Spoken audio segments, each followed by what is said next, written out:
যেহেতু গতকালকে ঘোষণা দিয়েছি, বাচ্চা কাচ্চার উপস্থিতি দেখে আমি বুঝতে পারছি যে আলহামদুলিল্লাহ আমাদের বাচ্চারা, আমাদের শিশু কিশোররা আজকে বিশেষ খুতবা দেওয়ার জন্য এসেছে। আমিও তাদের জন্য প্রস্তুতি নিয়ে আসছি। ইনশাল্লাহ আমার যে সকল বাচ্চা কাচ্চারা আসছে, আলোচনার পরে তাদেরকে ইনশাল্লাহ আমি চকলেট খাওয়াবো ইনশাআল্লাহ, এবং তাদের জন্য গিফট আছে ইনশাআল্লাহ। আর আজকে যে বিষয়টি আমি আমার বাচ্চা কাচ্চাদের জন্য কথা বলতে চাই, আমি চাই দেশের প্রত্যেকটা মসজিদে মাসে ত্রৈমাসে এরকম চ্যাপ্টার ওয়ারি আগের জুমায় জানিয়ে দিয়ে শিশুদের জন্য, তরুণদের জন্য, কিশোরদের জন্য, বাচ্চাদের জন্য আলাদা আলোচনা করা হোক, যাতে এই বাচ্চারা বুঝতে পারে যে তাদের জন্য সমাজের যারা দায়িত্বশীল তারা ভাবেন, জেনারেল কথা কেবল বলেন না, সাবজেক্ট ওয়ারি তাদের জন্য কিছু দিক নির্দেশনা দেওয়া হয়।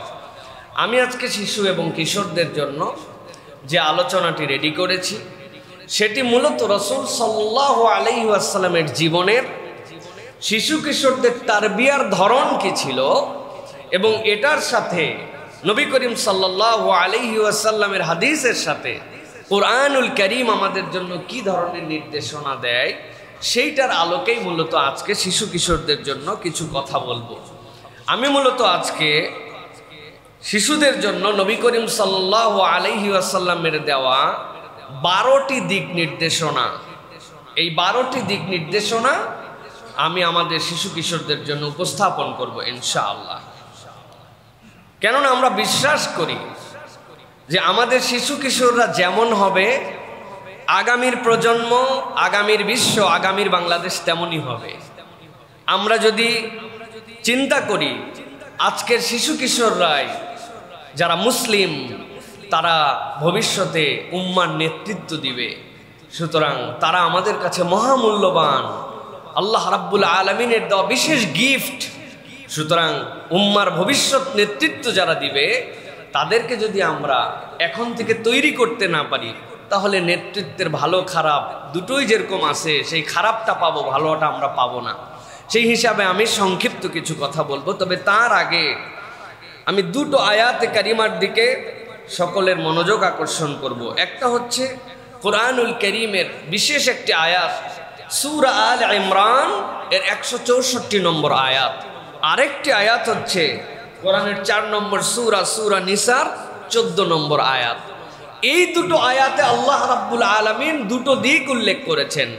একটা হচ্ছে বিশ্ববাসীর জন্য, সেই বিশ্ববাসীর মধ্যে পুরুষ, নারী, শিশু, কিশোর, তরুণ, তরুণী, যুবক, যুবতী, শ্রমিক, মজুর, মালিক, সকল ধরনের মানুষ অন্তর্ভুক্ত। আল্লাহ রাব্বুল আলামিন তাদের জন্য বলছেন, তোমাদের জন্য রসূল প্রেরণটা এটা স্বয়ং আল্লাহ রাব্বুল আলামিনের পক্ষ থেকে একটা অনুগ্রহ ছিল। সুবহানাল্লাহ। আল্লাহ রাব্বুল আলামিন বলছেন, লাকাদ মান্নাল্লাহু আলাল মুমিনিনা ইয বা'আসা ফীহিম রাসূলাম মিন আনফুসিহিম ইয়াতলু আলাইহিম আয়াতিহি। আল্লাহ বলছেন, ঈমানদারেরা তোমরা একটুখানি কল্পনা করে দেখো, রসূল যিনি তোমাদের কাছে আসলেন, এই রসূল আসাটাই আল্লাহর পক্ষ থেকে তোমাদের জন্য একটা অনুগ্রহ। রাসূলুল্লাহ সাল্লাল্লাহু আলাইহি ওয়াসাল্লাম আসলেন, আসার পরে আল্লাহ রাব্বুল আলামিন বলছেন 3টা মৌলিক কাজ তিনি করেছেন। তোমরা আগের থেকেই ব্যবসা বুঝতে, আল্লাহ কোরআনে বলেছেন রিহলাতাশ শীতাই ওয়াস সাইফ, শীতের ব্যবসা কেমন হবে, গ্রীষ্মের ব্যবসা কেমন হবে, সিরিয়ার ব্যবসা কেমন হবে, ইয়ামেনের ব্যবসা কেমন হবে, ব্যবসা তোমরা বুঝতে। তোমাদের সাহিত্য চর্চাতেও পিছিয়ে ছিলে না তোমরা যুদ্ধ বিগ্রহ হয়ে এমন ধরনের সাহসিকতা দেখাতে যার নজির দুনিয়াতে দ্বিতীয় কেউ উপস্থাপন করতে পারবে না। গোত্রের মায়ায় শত শত লোক জীবন দিয়ে দিছে, যার সাথে কোনো আত্মীয়তার সম্পর্ক হয়তো নাই, সব ডেডিকেশন তোমাদের ছিল। কিন্তু আল্লাহ বলছেন লাকাদ মান্নাল্লাহু আলাল মুমিনিন, আল্লাহ ঈমানদারদের প্রতি অনুগ্রহ করেছেন। ইয বা'আসা ফীহিম রাসূলা, যখন আল্লাহ রাব্বুল আলামিন তাদের কাছে নবী প্রেরণ করেছেন, মিন আনফুসিহিম, আসমান থেকে আসে নাই, তাদের মধ্যে থেকেই, যেই মানুষটা তাদের মধ্যেই জন্মগ্রহণ করেছেন, তাদের মধ্যেই বেড়ে উঠেছেন, আল্লাহ বলছেন তাদের মধ্যে থেকে নবী প্রেরণ করা এইটা ইমানদারদের জন্য একটা বিশেষ নিয়ামত ছিল। আল্লাহ বলছেন ইয়াতলু আলাইহিম আয়াতিহি, তিনি তাদের কাছে আল্লাহর আয়াত তেলাওয়াত করেছেন। ওয়ায়ুযাক্কিহিম, আর ওই মানুষগুলাকে বিশুদ্ধ করে ফেলেছেন, ওই মানুষগুলাকে পবিত্র বানাই দিয়েছেন, তাজকিয়া করে দিয়েছেন। ওয়ায়ুআল্লিমুহুমুল কিতাবা ওয়াল হিকমা, কেবল কোরআন তেলাওয়াতই করেন নাই, তাদেরকে হিকমা শিক্ষা দিয়েছেন এবং তাদের কাছে এই কিতাব শিক্ষা দিয়েছেন। আল্লাহ বলছেন ওয়া ইন কানু মিন ক্বাবলু লাফি যালালিম মুবিন, আর জেনে রাখো এর আগে তোমরা সুস্পষ্ট ভ্রান্তির মধ্যে ছিলে, জানতে না দিন কি, জানতে না আত্মা কেমনে পরিষ্কার করতে হয়, জানতে না কিতাব কি, জানতে না আল্লাহর বিধান কি। আল্লাহ বলছেন তোমাদের মধ্যে থেকেই আল্লাহ পয়গম্বর প্রেরণ করে তোমাদের মৌলিক এই চারটা পরিবর্তন করায় দিয়েছেন। ভেবে দেখো এটা আল্লাহ রাব্বুল আলামিনের কত বড় নিয়ামত। অতএব রসুল আসা, নবী রাসূলের দিক নির্দেশনা, এইগুলো আল্লাহ রাব্বুল আলামিনের পক্ষ থেকে নিয়ামত। এটা মনে রাখতে হবে সকলের জন্য, যে আমাদের নবী আসছেন, আল্লাহ রাব্বুল আলামিন রাসূল প্রেরণ করেছেন, এটা আমাদের জন্য নিয়ামত। আল্লাহ এরপরে বলছেন রাসূল সাল্লাল্লাহু আলাইহি ওয়াসাল্লাম যে আসলেন, তিনি তোমাদেরকে তেলাওয়াত শিখালেন, তাজকিয়া শিখালেন, তোমাদেরকে হিকমা শিখালেন। আল্লাহ রাব্বুল আলামিন তোমরা সকলে গাফেল ছিল, সেখান থেকে আল্লাহ রাব্বুল আলামিন হেদায়েতের রাস্তায় তোমাদেরকে তুলে দিলেন। এখন তুমি বাহাদুরি করে মনে করতেছো আসছেন উনি, কবুল করব কি না করব এটা আমার ব্যাপার। আল্লাহ তাদের জন্য সতর্ক করে বলছেন ওয়ামান ইয়াসিল্লাহ ওয়া রাসূলাহু, জেনে রাখো যারা আল্লাহর সুস্পষ্ট বিধান আসার পরেও, আল্লাহর হুকুম চলে আসার পরেও আল্লাহ এবং তার রসুলের বিধান থেকে যারা মুখ ফিরায় নিবে, বিরোধিতা করবে, আল্লাহ রাব্বুল আমিন বলছেন আল্লাহ এবং তার রসুল থেকে যারা সরে যাবে, ওয়ায়াতাআদ্দা হুদুদাহু, আর আল্লাহ তার যে বাউন্ডারি দিয়েছেন ওই বাউন্ডারি থেকে সীমা লঙ্ঘন করবে, ইউদখিলুহু নারান খালিদান ফিহা ওয়া লাহু আযাবুম মুহিন, বাঁচার কোনো রাস্তা থাকবে না। রসুলের নির্দেশনা জানার পরে, হুকুম বুঝার পরে, সুন্নত তোমার কাছে পরিষ্কার হয়ে যাওয়ার পরে, আল্লাহর বিধানের ব্যাপারে তোমার জ্ঞান আসার পরেও তুমি যদি ইচ্ছাকৃতভাবে আল্লাহ এবং তার রসুলের অবাধ্যতা করো আর আল্লাহর সীমাকে অতিক্রম করে গায়ের জোরে নিজের জীবন চালাও, আল্লাহ বলছেন আমিও গ্যারান্টার হলাম তোমাকে আযাবুম মুহিন, এইরকম জাহান্নামের মধ্যে ঢুকাবো। তাহলে রসুল যেরকম আমাদের জন্য নিয়ামত, তার বিধিবিধান, তার হুকুম জানার পরে, জানতাম না ভিন্ন কথা, স্পষ্ট হয়ে গেছে শরীয়ত, আল্লাহ তার হুদুদ আমাকে জানায় দিছেন, কিন্তু তারপরেও তুমি যদি ওই হুদুদকে অতিক্রম করো, আল্লাহ বলছেন তাহলে তোমার জন্য খবর আছে। আমি আমার প্রিয় মুসল্লিয়ানে কেরাম, প্রিয় তরুণ কিশোর, তাদের জন্য বলবো, জানতাম না একরকম বিষয়, কিন্তু এখন জেনে ফেলেছি, বিধান আমার কাছে পরিষ্কার, আজকে থেকে শুনে ফেললাম, আগে এটা বুঝতাম না, এরপরের থেকে যদি অবাধ্যতা করি তাহলে আমাদের পরিণাম ভালো হবে না খারাপ? ভালো করে বলেন, ভালো না খারাপ? জানতাম না ভিন্ন কথা। এই জন্য আমি আমার ভূমিকায় দুটো জিনিস আগে জানিয়ে রাখলাম, যে আল্লাহ রাব্বুল আলামিন উপহার হিসাবে আমাদেরকে পয়গম্বর দিয়েছেন, এই পয়গম্বরের বিধিবিধান জানার পরে যদি সেখান থেকে মুখ ফিরায় নেই তাহলে কিন্তু খবর আছে, তাহলে খবর আছে। এই বোর্ডটা নিয়ে আজকের কথাগুলি শুনতে হবে। তাহলে আজকে আমাদের প্রিয় ভাইয়েরা, যারা আগামীর প্রজন্ম, যারা ভবিষ্যতে মুসলিম উম্মার নেতা, সেই মানুষদের জন্য বলবো, শিশুদের জন্য নবী করিম সাল্লাল্লাহু আলাইহি ওয়াসাল্লামের প্র্যাকটিস থেকে 12টি দিক আছে, যেই 12টি দিক শিশুদের হৃদয়ের মধ্যে গেঁথে নেওয়া, অনুভব করা এবং তার উপরে নিজেকে পরিচালিত করার জন্য সচেষ্ট হতে হবে। আমি ভার কথা বলবো না, এই কথা কেবলমাত্র এই জায়গাতেই থাকবে না, এই কথা বিশ্বময় যাবে। আমি অনুরোধ করব অভিভাবকদেরকে, আপনার বাচ্চাদেরকে কথাগুলি শোনাবেন, অনুভব করতে শেখাবেন যে আল্লাহ রাব্বুল আলামিন আসলে কি বলতে চাচ্ছেন তাদের সাথে। আমি 1 নম্বরে বলতে চাই, আমার শিশু কিশোরদের জন্য যে তোমরা আল্লাহ রাব্বুল আলামিনের সবচেয়ে বড় নিয়ামত। অনেকেই এই শিশু কিশোর বাচ্চাদেরকে এদেরকে মনে করে যে এইগুলো মনে হয় বোঝা, এইগুলো আমাদের জন্য পেরেশানি। এটা কেবল এই প্রজন্মের নয়, নবী করিম সাল্লাল্লাহু আলাইহি ওয়াসাল্লাম যে জাহেলি যুগে আসছিলেন, সেই জাহেলি যুগে এমন অবস্থা ছিল যে সেই সময় মানুষ রিজিকের ভয়ে নিজের সন্তানকে হত্যা করে ফেলতো, নিজের বংশ মর্যাদার দিকে তাকিয়ে নিজের কন্যা শিশুকে হত্যা করে ফেলতো। এখনো আমরা যদি আমাদের সমাজে দেখি তাহলে দেখব ভ্রূণ হত্যা করা হয়, অবৈধ গর্ভপাত করে দেওয়া হয়। হ্যাঁ, অবৈধ গর্ভপাত মানে অবৈধভাবে সন্তান ধারণ করারটুকু নয়, যেটা আসার পরেও আপনি কেন, যেটা আমাদের জন্য দরকার নেই এখন এরকম ভাবে, অথচ প্রতিটি সন্তান প্রতিটি শিশু এটা আল্লাহ রাব্বুল আলামিনের একটা নিয়ামত। তোমরা অবহেলার পাত্র নও, বরং এই বিশ্বের জন্য সবচেয়ে বড় নিয়ামতের একটা হচ্ছে মানব শিশু। সুবহানাল্লাহ। আল্লাহ রাব্বুল আলামিন বলছেন সূরা আনাম 151 নম্বর আয়াতের মধ্যে, ওয়ালা তাকতুলু আওলাদাকুম মিন ইমলাক নাহনু নারযুকুকুম ওয়া ইয়াহুম। খবরদার খবরদার দুনিয়ার মানুষ, তোমরা রিজিকের ভয়ে তোমাদের সন্তানদেরকে হত্যা করো না। আল্লাহ বলছেন আমি রব তোমাদেরও রিজিক দেই, তোমার সন্তানদেরও রিজিক দেই আমি আল্লাহ। আল্লাহ রাব্বুল আলামিন বলছেন ওয়ালা তাকরাবুল ফাওয়াহিশা মা যাহারা মিনহা ওয়া মা বাতান ওয়ালা তাকতুলুন নাফসাল্লাতী হারামাল্লাহু ইল্লা বিল হক যালিকুম ওয়াসাকুম বিহি লাআল্লাকুম তাকিলুন। আল্লাহ বলছেন ও দুনিয়ার মানুষ, আমি রব্বুল আমিন তোমাদের জন্য নির্ধারণ করে দিলাম, যেই সন্তান তোমাদের, যেই শিশু যেই কিশোর তোমাদের বাড়িতে আছে, মনে করো না সে তোমার রিজিক খায়। আল্লাহ তোমার রিজিক যেমন দেন ওই রকম সন্তানের রিজিকও আল্লাহ দেন। বরং তো ঘটনা এমন অনেক সময় হয়, বাবা মার সংসার সচ্ছল ছিল না, আল্লাহ একটা সন্তান দিয়েছেন, ওই সন্তানের ওসিলায় সংসারটা সচ্ছল হয়ে গেছে। আছে না ভাই? আল্লাহ রাব্বুল আলামিন এই জন্য বলছেন যে এই সন্তান তাকেও রিজিক দেন আল্লাহ, তোমাকে রিজিক দেন। বাহিরে আপনি কোথায় এই উদাহরণ খুঁজতে যাবেন? বাহিরে উদাহরণ খুঁজতে গেলে তো মুসিবত। উদাহরণটা আমি নিজে, উদাহরণ আমি নিজে।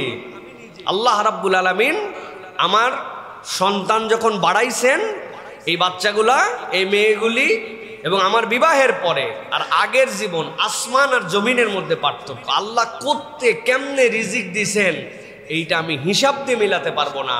সুতরাং এই সন্তান, এই পরিবার, এগুলো আমাদের জন্য রিজিক। সুবহানাল্লাহ। এক একজন বাচ্চা হয়েছে আমার, আর এক একটা নিয়ামত আমার জীবনে আল্লাহ রাব্বুল আমিন যুক্ত করে দিয়েছেন। আপনাদের কাছে সেইগুলি এত খোলামেলা বলার মতো সময় নাই, কিন্তু আমি নিজেই উদাহরণ। 8,500 টাকা বেতন, 7,500 টাকা বাড়ি ভাড়া ঢাকা শহরে। আপনি চিন্তা করতে পারবেন? তাহলে আমি চুরি করে চলতাম? 1,000 টাকা দিকে একটা মানুষের চলে? 8,500 টাকা ফিক্স বেতন আর 7,500 টাকা হচ্ছে বাড়ি ভাড়া। কেমনে চলি তাহলে? আল্লাহ রাব্বুল আলামিন এরপরে সন্তান দিলেন, এরপরে কেমনে যেন রিজিক আমারে ধাবরায়। আমি রিজিক ধাবরাই না, রিজিক আমারে ধাবরায়। সুতরাং আল্লাহ রাব্বুল আমিন বলছেন নাহনু নারযুকুকুম ওয়া ইয়াহুম। বেকল তুই খাইয়ে চিন্তা করিস আমি বাচ্চা থাকলে আমার কি হবে না হবে। আল্লাহ বলছেন আমি তোকেও খাওয়াই, তোর বাচ্চাকেও খাওয়াই। সুবহানাল্লাহ। প্রিয় ভাইয়েরা, আল্লাহ বলছেন ওয়ালা তাকরাবুল ফাওয়াহিশা মা যাহারা মিনহা ওয়া বাতান। খবরদার এই শিশু কিশোররা, তরুণরা, তোমরা খবরদার খারাপের কাছে যেও না। গোপনীয় প্রকাশ্য কোনো ফাহেশার সাথে সম্পৃক্ত হওয়া যাবে না। যেখানে অশ্লীলতা, অসভ্যতা, তার সাথে যেতে পারে না। মুসলিম তরুণ, মুসলিম কিশোর মজা করেও কনসার্টে যেতে পারে না, মজা করেও গান বাজনায় যেতে পারে না, ফান করেও সিনেমা দেখতে পারে না। ফাহেশা যেখানে, তরুণ এবং কিশোরদের সম্পর্ক সেখানে থাকবে না। আল্লাহ বলছেন ওয়ালা তাকতুলুন নাফসাল্লাতী হারামাল্লাহু ইল্লা বিল হক। একটা প্রাণকে তুমি হত্যা করতে পারবে না। কেবল মানব শিশু না, কোনো প্রাণকেই তুমি হত্যা করতে পারবা না। রাস্তার পাশ দিয়ে যায়, গাছের পাতা একটা বেরিয়ে আসে, টুক করে একটু টেনে ছিঁড়ে নিয়ে ছিঁড়তে ছিঁড়তে চলে গেল। এইটুক পর্যন্ত নিষেধ, সে তাসবিহ করে, তুমি কেন অযথায় এই প্রাণের পাতাটুকু তুমি ছিঁড়ে ফেললা? কোনো কারণ নাই, পা দিয়ে যাচ্ছে আর দাঁড়ায় আছে আর চা খাচ্ছে, নিচে যেগুলো পিঁপড়া আছে ওইগুলো পা দিয়ে ডলে ডলে মারতেছে, আপনার তো সে ডিস্টার্ব করতেছে না, সুতরাং আপনি তাকে হত্যা করতে পারবেন না। আল্লাহ বলছেন আল্লাহর হক হুকুম ছাড়া, বৈধ কারণ ছাড়া একটা প্রাণকেও তুমি হত্যা করতে পারবে না, এটা আল্লাহ রাব্বুল আলামিন তোমার থেকে হারাম করেছেন। আল্লাহ বলছেন যালিকা ওয়াসাকুম বিহি লাআল্লাকুম তাকিলুন, এটা আল্লাহর পক্ষ থেকে তোমাদের জন্য নির্দেশনা, আল্লাহর পক্ষ থেকে ওসিয়ত, আশা করি তোমরা অনুভব করতে পারবা। প্রিয় তরুণ এবং কিশোরেরা, আমি আপনাদের জন্য বলবো, এই যে ভিডিও গেম খেলেন, যেই গেমের মধ্যে বিনা কারণে সারাদিন একজনকে মারতেছেন, এই যে ক্রুয়েলিটি তৈরি হচ্ছে, ইসলাম এটার থেকেও আপনাদেরকে সরতে বলে। আপনি ক্রুয়েলিটির সাথে যুক্ত হতে পারবেন না। তিনজন মিলে খেলছেন, একজন এখানে বলতেছে, আরেকজন পাশ থেকে বলছে মার মার মার, ডানে ডানে বামে বামে, এই যে নির্দেশ দিয়ে দিয়ে যে ক্রুয়েলিটি ভিতরে তৈরি হচ্ছে, আল্লাহ এইটাও পছন্দ করেন না।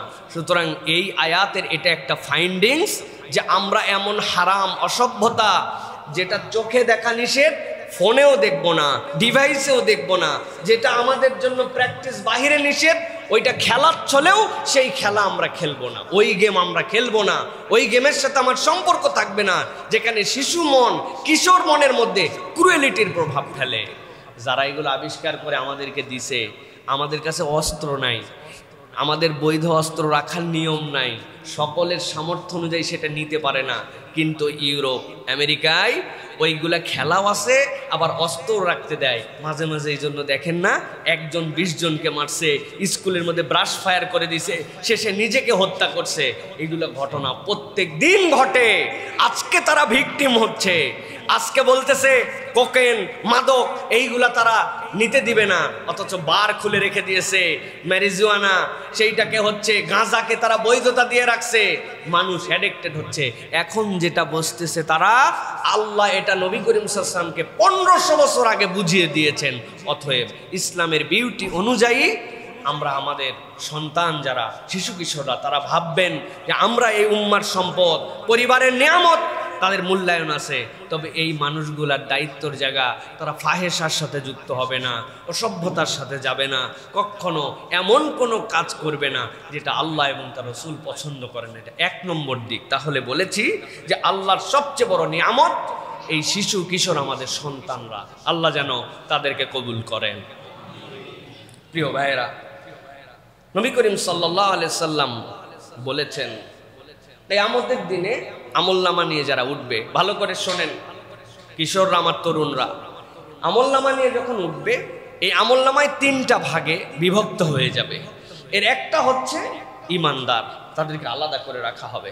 আরেকটা হচ্ছে কাফের মুশরিক, তাদেরকে আলাদা করে দেওয়া হবে। বিনা হিসাবে যারা জাহান্নামে যাবে, এদের মধ্যে হচ্ছে কাফের মুশরিকেরা। আর বিনা হিসাবে যারা জান্নাতে যাবে, ইমানের সাথে আমলে সলে তওবা নিয়ে আসছে, এই মানুষদেরকে আল্লাহ বিনা হিসাবে দিবেন। আর ইমানদারদের মধ্যে আরেকটা গ্রুপ থাকবে, যে এই গ্রুপের হিসাব হবে, তারপরে তাদের জান্নাত জাহান্নাম নির্ধারিত হবে, জাহান্নামের পানিশমেন্ট হতে পারে, এরপর আল্লাহ জান্নাতে দিবেন। কিন্তু বিনা হিসাবে যারা জাহান্নামে, কোনো হিসাব নাই, ওদেরকেও আল্লাহ একটা প্রশ্নে জাহান্নামের সামনে দাঁড় করাবেন, দাঁড় করে জিজ্ঞাসা করবেন, ও ইজাল মাউউদাতু সুইলাত বিআইয়ি যামবিন কুতিলাত। জাহান্নামে তো যাবি, কিন্তু যাওয়ার আগে বলে যা যে কেন ছোট ছোট শিশুগুলিকে ওই বেলায় তাদেরকে হত্যা করা হয়েছিল। জাহান্নামে যাবি, কিন্তু এটা একবার জানায় যা। তোদের এই দুঃসাহসকে দিয়েছিল যে ভ্রূণ হত্যা করা, ছোট কন্যা শিশু হত্যা করা, পেটের থেকে চেক করে আপনার পছন্দের বাচ্চা না হলে আপনি সেটাকে গর্ভপাত করায় ফেলা, এই অধিকার তোমাকে কে দিয়েছিল? ইজাল মাউউদাতু সুইলাত বিআইয়ি যামবিন কুতিলাত, কোন অপরাধে তাদেরকে হত্যা করছিলে। জাহান্নামে যাবি, কিন্তু তার আগে এটা বলে যা। জাহান্নামে যে যাবেই, তারা আবার এটা জিজ্ঞাসা করার কারণ কি? আল্লাহর রাগ, আল্লাহর গোসা যে এই শিশুদেরকে সে মূল্যায়ন করে নাই। এই নিষ্পাপ যারা ফিতরাতের উপর জন্মগ্রহণ করেছিল, তাদেরকে তুমি তোমার বংশের কারণে, তোমার পরিবারের কারণে, নানান কারণে তুমি হত্যা করছো। অতএব আমার শিশুরা, আল্লাহ কত মূল্যায়ন করেছে তাদেরকে, কত দাম দিয়েছে তাদেরকে। আমরা হেলা ফেলার পাত্র নয়, আল্লাহর দেওয়া একটা নিয়ামত এই দুনিয়ার বুকে আমরা সুবহানাল্লাহ বিহামদিহি। এটা 1 নম্বর প্রসঙ্গ। প্রিয় ভাইয়েরা, 2 নম্বরে আল্লাহ রাব্বুল আলামিন সব দেখেন, এই ফিলটা আপনাদের হৃদয়ের মধ্যে ঢুকাতে হবে। আল্লাহ রাব্বুল আলামিন সব দেখেন। এটা হচ্ছে একজন শিশু কিশোরের বিল্ড আপ হওয়ার সময় তার আত্মার মধ্যে গেঁথে নেওয়া সবচেয়ে বড় আইটেম। আল্লাহ রাব্বুল আলামিন এ প্রসঙ্গে মনে হচ্ছে যেন বাচ্চাদের জন্যই আল্লাহ বলছেন। আল্লাহ হযরত লোকমান আলাইহিস সালামকে দিয়ে ইয়া বুনাইয়া সম্বোধনে এই জিনিসটি বাচ্চাদেরকে শিখিয়েছেন। আল্লাহ রাব্বুল আলামিন বলছেন হযরত লোকমান আলাইহিস সালামের কথা, কিন্তু এত গুরুত্বপূর্ণ কথা আল্লাহ নিজের কালাম বানায় সেটা কোরআনের মধ্যে দিয়েছেন। আল্লাহ বলছেন ইয়া বুনাইয়া ইন্নাহা ইন তাকু মিসকাল হাববাতিন মিন খারদালিন ফাতাকুন ফি সাখরাতিন আও ফিস সামাওয়াতি আও ফিল আরদি ইয়াতি বিহাল্লাহ ইন্নাল্লাহা লাতীফুন খাবীর। আল্লাহ রাব্বুল আমিন বলছেন হযরত লোকমান তার সন্তানকে বলছেন ইয়া বুনাইয়া, ও আমার ছোট্ট শিশু শোনো, ও আমার সন্তান, ও আমার গোলাম, ও আমার আদরের প্রিয় পাত্র, শোনো শোনো, আমি তোমার কাছে বলতেছি একটা উদাহরণ দিয়ে। কি উদাহরণ? ইনতাকু মিসকালা হাববাতিন মিন খারদাল, যদি এটার পরিমাণ হয় একটা সরিষা দানার মতো, কিন্তু ওই সরিষা দানাটা বাহিরে নাই, ওই সরিষা দানাটা আছে ফাতাকুন ফি সাখরাতিন, ওইটা আছে একটা শিলাখণ্ডের ভিতরে। ছোট্ট একটা সরিষা দানা, বাহিরে না, সেটাও আবার শিলাখণ্ডের ভিতরে। একটা শিলা পিটায়া ভাঙ্গায়া খোলা যায় না, এত শক্ত এত মজবুত। আল্লাহ রাব্বুল আমিন বলছেন এর সাথে সাথে আবার লোকমান তার সন্তানকে বলতেছে অথবা সামাওয়াত, আসমানের ভিতরে জমিনের ভিতরে আছে একটা সরিষা দানার খণ্ড, কিন্তু জেনে রাখো ওই যত ছোটই হোক আর যতই বড়ই হোক ইয়াতি বিহাল্লাহ, সেটা আল্লাহর নজরের মধ্যে আছে। এরপর আল্লাহ দুই শব্দে নিজের পরিচয় দিয়েছেন, ইন্নাল্লাহা লাতীফুন খাবীর। লাতীফ মানে সূক্ষ্মদর্শী। আপনি জুম যত করতে পারেন, মাইক্রোস্কোপ যত করতে পারেন, মাইক্রোস্কোপের শেষ যেখানে দুনিয়ার পাওয়ারে, আল্লাহর দেখা শুরু সেখানে। সুবহানাল্লাহ। আর আল্লাহ বলতেছেন খাবীর। খাবীর মানে কি জানেন? খুব অবহিত, খালি অবহিত না, খাবীর খুব অবহিত, লতীফ সূক্ষ্মদর্শী। অতএব আমার প্রিয় তরুণ কিশোর, আপনার হৃদয়ে এটা নিয়ে বড় হতে হবে যে আমি গোপনে অনেক কিছু করতে পারি, লেপের নিচে করতে পারি, পার্সোনাল রুমে করতে পারি, পার্সোনাল ল্যাপটপে করতে পারি, বাথরুমের ভিতরে ঢুকে করতে পারি। ভাবছি কেউ দেখে না, কিন্তু আপনার হৃদয়ের মধ্যে এটা জাগরুক রাখতে হবে যে লুকিয়ে কিছুই করা যায় না, যা করি সব দেখেন কে? তরুণ কিশোররা বলেন দেখেন কে? আল্লাহ। অতএব সবকিছু আল্লাহ করেন। হযরত ইবনে আব্বাস রাদিয়াল্লাহু তাআলা আনহু বলছেন আল্লাহর নবী আমাকে একদিন এসে বললেন, এই ইবনে আব্বাস, আল্লাহকে স্মরণ করো, আল্লাহ তোমাকে রক্ষা করবেন। সুবহানাল্লাহ। তুমি আল্লাহকে স্মরণ করো, আল্লাহ তোমাকে রক্ষা করবেন। মানে বুঝেন নাই? আপনি যদি আল্লাহকে স্মরণ করেন মানে কি? আমার একটা পাপ হচ্ছে, আপনি স্মরণ করে ফেলছেন, হায় হায় এই গুনাহ কেমনে করি, এটা তো আল্লাহ দেখতেছে। আল্লাহ রাব্বুল আমিন আপনাকে বাঁচাই দিবে, বাকিটুকু শয়তানের ধোঁকা আল্লাহ সরাই দিবে। এই জন্য আল্লাহকে স্মরণ করা, আল্লাহ সব দেখেন, এই ফিলটা রাখা, এটা মনে রাখবেন। সবচেয়ে দামি নিয়ামত আপনি, আর আল্লাহ সব দেখেন, এই ফিল আপনার মধ্যে থাকতে হবে। এটা 2 নম্বর। এবার চলেন 3 নম্বরে। আল্লাহ রাব্বুল আলামিন তার নবীর মাধ্যমে বলছেন তরুণ কিশোরদের জন্য তার জীবনের সবচেয়ে প্রথম আমর আল্লাহর নবীর পক্ষ থেকে আল্লাহ রাব্বুল আলামিন যেটা জানিয়েছেন নবীকে, সেটা হচ্ছে সালাতে অভ্যস্ত হও। ইসলামের প্রথম ফরজ বাচ্চাদের জন্য, শিশুদের জন্য, তরুণদের জন্য, কিশোরদের জন্য কি ফরজ? যে তুমি সালাতে অভ্যস্ত হও। সুবহানাল্লাহ বিহামদি। নবীজি সাল্লাল্লাহু আলাইহি সাল্লাম বলছেন, খুব গভীর মনোযোগে এই কথাগুলি কিন্তু হৃদয়ের মধ্যে ঢুকাতে হবে। এর মধ্যে একটা কঠিন কথা আছে, একটু ভূমিকা দেই 10 সেকেন্ড 20 সেকেন্ড, তাহলে বিষয়টা পরিষ্কার হবে। আল্লাহর নবীর থেকে দয়াদ্র কোনো মানুষ কি আল্লাহ এই পৃথিবীতে সৃষ্টি করছেন? নবী ছাড়া আর কেউ কি রহমাতুল্লিল আলামিন? অন্য কোন নবী রহমাতুল্লিল আলামিন? নবীর থেকে বেশি শিশুদের সাথে, কিশোরদের সাথে আদরের সম্পর্ক, মায়ার সম্পর্ক, ভালোবাসার সম্পর্ক এই পৃথিবী সৃষ্টির পর থেকে কিয়ামত পর্যন্ত আর কেউ দেখাতে পারবেন?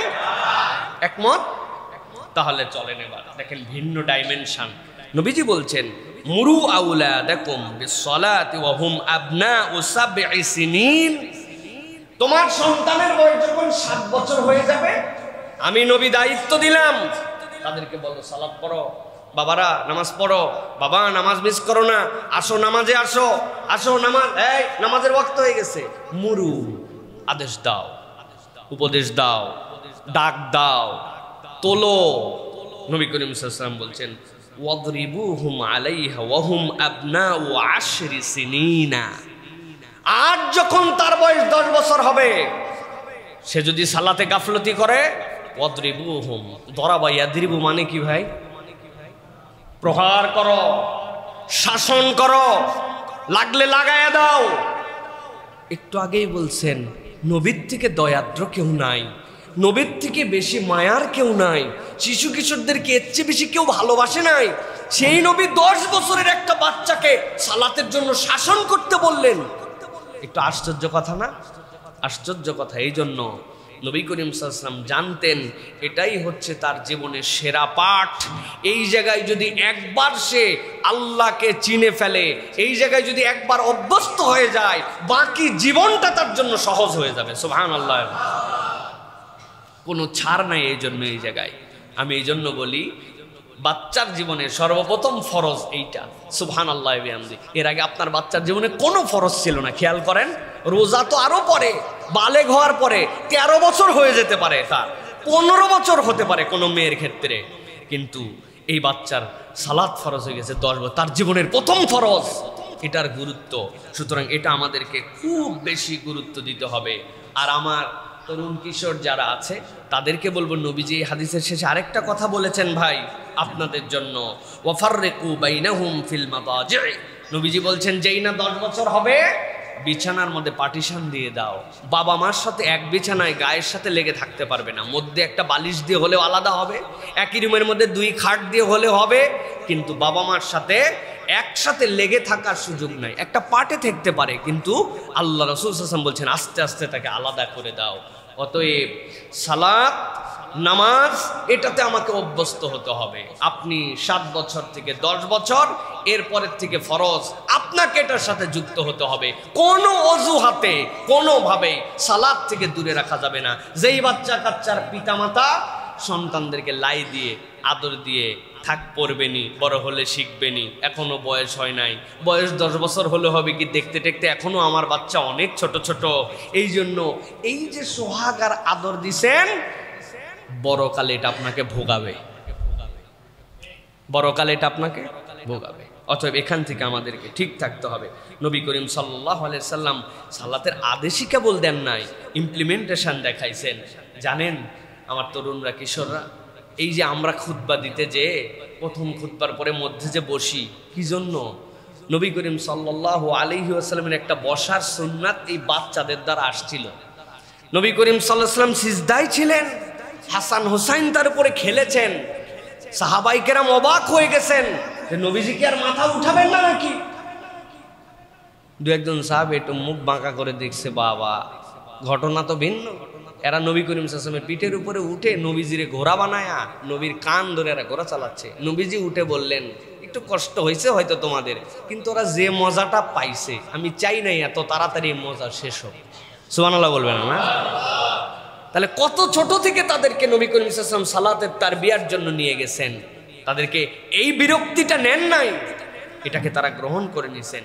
সুতরাং আমি বলবো আমার প্রিয় শিশুরা, কিশোররা, তরুণরা, সালাত এইটা তোমাকে অভ্যস্ত হতে হবে, এইটাতে তোমাকে পারদর্শী হতে হবে, এইটা তোমার জীবনের পার্ট বানাতে হবে, এছাড়া জীবন সুন্দর হবে না।